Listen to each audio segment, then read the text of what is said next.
Assalamualaikum warahmatullahi wabarakatuh. Bismillahirrahmanirrahim. Alhamdulillahirabbil alamin.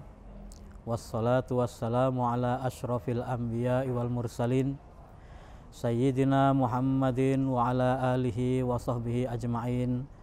Amma ba'du. Faqad qala Allah Ta'ala fi kitabihil karim. A'udzu billahi minasyaitonir rajim. Bismillahirrahmanirrahim. Wa wa'adna Musa 30 lailah wa atmamnaha bi asyrin fatamma miqatu rabbih 40 lailah. Shadaqallahul azim. Para pemirsa, sahabat dakwah Al-Hamidiyah, semoga dirahmati Allah Subhanahu wa taala. Kita berjumpa lagi pada program siaran dakwah Al-Hamidiyah. Yang kali ini kita masih berbicara mengenai hikmah Ramadan yang akan dibalut dalam bentuk kisah-kisah Islami. Pada kesempatan kali ini kita akan menceritakan atau mengambil kisah dari Nabi Allah Musa alaihissalam yang bertitik tolak dari firman Allah Ta'ala, wa wa'adna Musa 30 lailatan, dan telah kami janjikan kepada Nabi Musa 30 malam, wa atmamnaha bi asyrin, dan kami tambahkan menjadi 10, fatamma miqatu rabbih 40 lailah, maka jadilah janji Tuhanmu itu sempurna 40 hari. Sahabat dakwah rahimakumullah, apa dari inti kisah ini? Saya akan menceritakannya dari awal sehingga pemahaman kita utuh dan tidak terpotong-potong. Insya Allah ini kisah ringan tetapi penuh hikmah. Sahabat dakwah rahimakumullah, pada masa lalu, sebagai puncak atau klimaks dari perjuangan Nabi Musa dalam membebaskan Bani Israel dari cengkeraman Fir'aun adalah ketika Nabi Musa terpojok di Laut Merah, lalu ia memukulkan tongkat dan berlakulah mukjizat Allah di situ, di mana Laut Merah terbelah, airnya tersibak, membentuk suatu jalan yang bisa dilalui orang. Maka Bani Israel dipimpin oleh Nabi Musa dan Nabi Harun alaihi wassalam menyeberangi Laut Merah melalui jalan yang disediakan itu. Para sahabat dakwah rahimakumullah, apakah Fir'aun mengejar? Ternyata tidak. Fir'aun itu tidak bodoh. Dia tahu, kalau saya ikuti Musa dan Bani Israel, saya pasti akan tenggelam. Karena ini adalah jebakan dari Tuhannya Musa. Nah, karena Fir'aun tidak mau bergerak, maka malaikat Jibril pun datang mengendarai seekor kuda.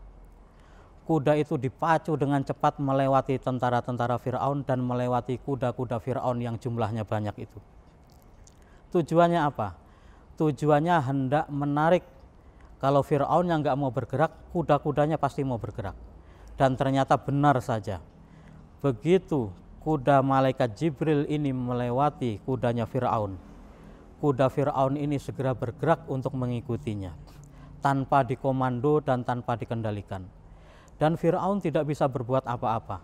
Terpaksa ia ikuti kudanya menyeberang Laut Merah. Melihat Fir'aun menyeberang, maka bala tentaranya pun ikut menyeberang. Malaikat Jibril terus memacu kudanya, kuda yang dikenal dengan nama kuda Haizum atau kuda Al-Farasul Hayat, kuda kehidupan, terus dipacu menyusul Bani Israel yang sedang menyeberang itu. Ternyata kehadiran malaikat Jibril yang naik kuda itu dikenali oleh salah satu umat Nabi Musa yang ikut menyeberang, namanya Samiri. Samiri ketika kecil dirawat oleh malaikat Jibril, sehingga dia tahu telapak kuda dari malaikat Jibril itu memiliki keistimewaan. Begitu kuda itu berlalu, Samiri segera mengumpulkan sedikit demi sedikit jejak-jejak tapak kaki kuda. Kemudian dia masukkan ke dalam bungkus, lalu dia bawa. Singkat cerita, Nabi Musa dan Bani Israel berhasil menyeberang menuju Al-Ardu Al-Mubarakah, tanah yang diberkahi, tanah harapan, mereka memulai hidup baru di bawah bimbingan Nabi Musa. Tetapi yang namanya Bani Israel, mereka ini kaum yang terlalu banyak membantah para nabi. Mereka berkata kepada Musa, "Wahai Musa, engkau ini nabi," katanya, "tetapi mana syariatnya kok enggak ada? Mana kitab suci kamu?" Ya. Bahkan saking bodohnya mereka meminta untuk dibuatkan berhala. Qalu, ya, mereka berkata, "Kenapa engkau tidak jadikan kita Tuhan?"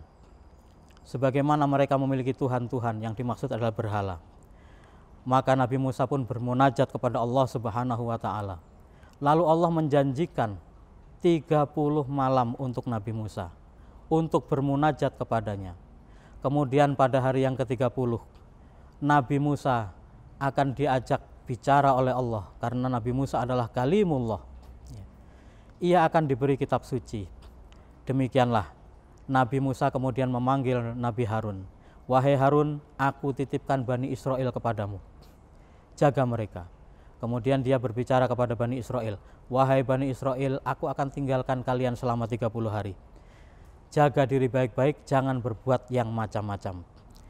Maka sahabat dakwah rahimakumullah, salah satu dari Bani Israel itu berkata, "Wahai Musa, ketika kami menyeberang, kami merampas emas permata milik tentaranya Fir'aun.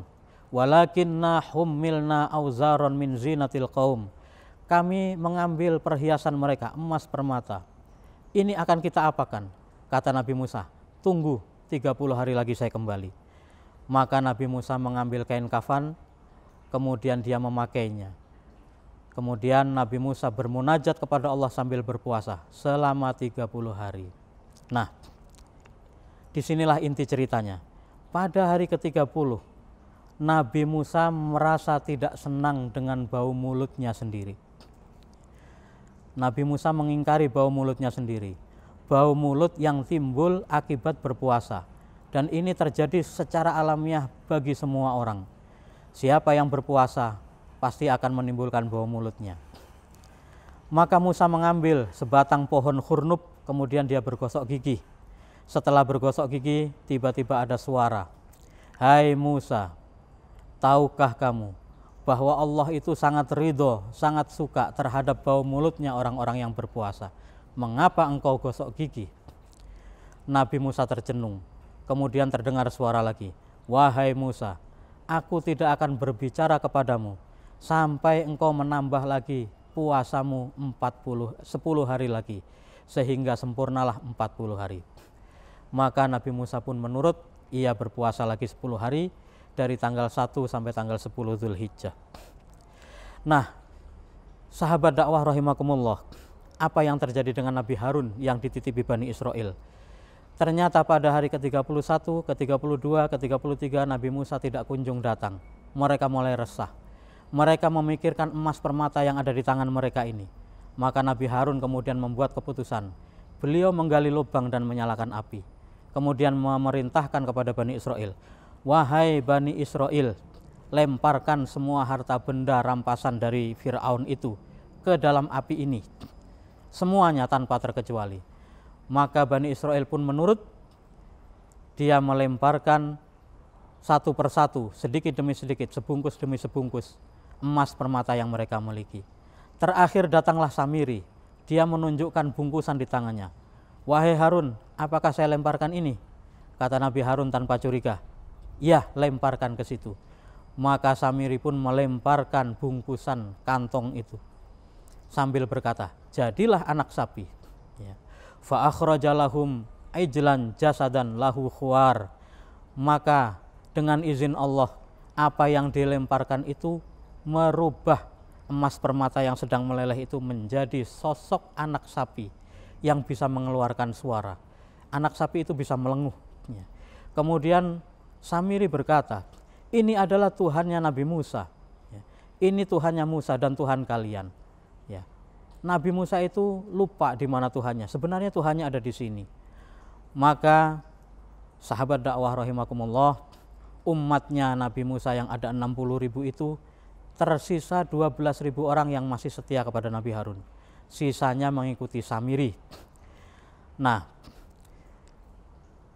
Hadirin pemirsa sahabat dakwah rahimakumullah.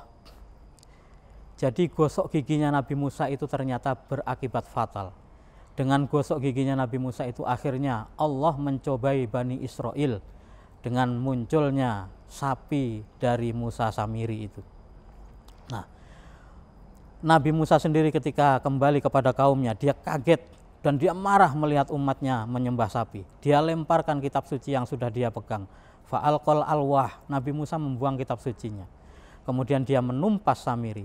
Saya tidak akan ceritakan bagaimana Samiri ditumpas. Tetapi yang menjadi intinya adalah